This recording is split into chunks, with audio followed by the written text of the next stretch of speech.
Hello guys, ഇന്ന് എനിക്ക് പഠിക്കാനൊന്നും പോകാത്ത ദിവസമായിരുന്നു. അപ്പോൾ അത് കാരണം കുറച്ച് ലേറ്റായിട്ടാണ് എണീറ്റത്. ആദ്യം തന്നെ അങ്ങ് ആ ചായ ഇട്ടു. പിന്നെ ഞാൻ ദോശയ്ക്കുള്ള ചമ്മന്തിയാണ് കേട്ടോ ഉണ്ടാക്കുന്നത്. ആദ്യം തന്നെ ദോശ ഉണ്ടാക്കി വെച്ചിട്ടുണ്ടായിരുന്നു, അതിൻ്റെ വീഡിയോ ഒന്നും എടുക്കാൻ പറ്റിയില്ല. അങ്ങനെ രാവിലത്തെ ഇന്നത്തെ ബ്രേക്ക്ഫാസ്റ്റ് ദോശയും ചമ്മന്തിയൊക്കെയാണ്. പിന്നെ ചായ കുടിക്കാനായിട്ട് ഞാൻ എപ്പോഴും പുറത്തോട്ട് ഇറങ്ങുന്ന പോലെ ദാണ്ട് പൂവൊക്കെ കണ്ട് ആസ്വദിച്ചങ്ങ് ചായ കുടിക്കാമെന്ന് വെച്ചാൽ അതിൻ്റെ കൂട്ടത്തിൽ ഞാൻ കുറച്ച് ഓർക്കിഡ് പൂവ് അങ്ങ് പിച്ചിയെടുത്തു. ഓർക്കിഡ് പൂ അധികം അങ്ങനെ പെട്ടെന്ന് അങ്ങ് വാടിപ്പോകാറില്ലല്ലോ. ഓർക്കിഡ് പൂ എപ്പോഴും അതേപോലെ തന്നെയാണ് നിൽക്കുന്നത്. അങ്ങനെ ഞാൻ അത് അകത്ത് കൊണ്ടുവച്ചു. പിന്നെ അതിനുശേഷം ഉച്ചയ്ക്കത്തേക്കുള്ള നമ്മുടെ കലാപരിപാടികൾ, അതായത് ഇന്ന് വെണ്ടയ്ക്ക മെഴുക്കുവരട്ടിയാണ്. അപ്പോൾ അതാ കുറച്ച് സവാള അരിഞ്ഞെടുത്തിട്ടുണ്ട്.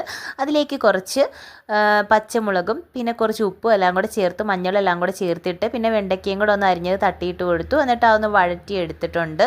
പിന്നെ നമ്മുടെ അയിലക്കുട്ടന്മാരെയൊക്കെ ദാണ്ടെ വെട്ടി വൃത്തിയാക്കി വെച്ചിട്ടുണ്ട്.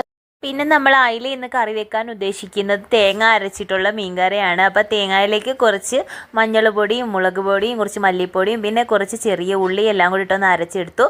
പിന്നെ കുടംപുളി ഒന്ന് വെള്ളത്തിലിട്ടിട്ടുണ്ടായിരുന്നു.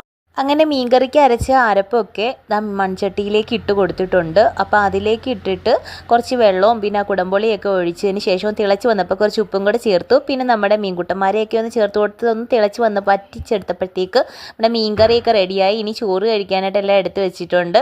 അപ്പോൾ വെണ്ടയ്ക്ക മെഴുക്കുവരട്ടിയും പിന്നെ കറിയും പിന്നെ കുറച്ച് ചൂട അച്ചാറും. അപ്പോൾ അത്രയേ ഉള്ളൂ. വീഡിയോ ഇഷ്ടമായെങ്കിൽ കൂട്ടാക്കണേ. ടാറ്റാ.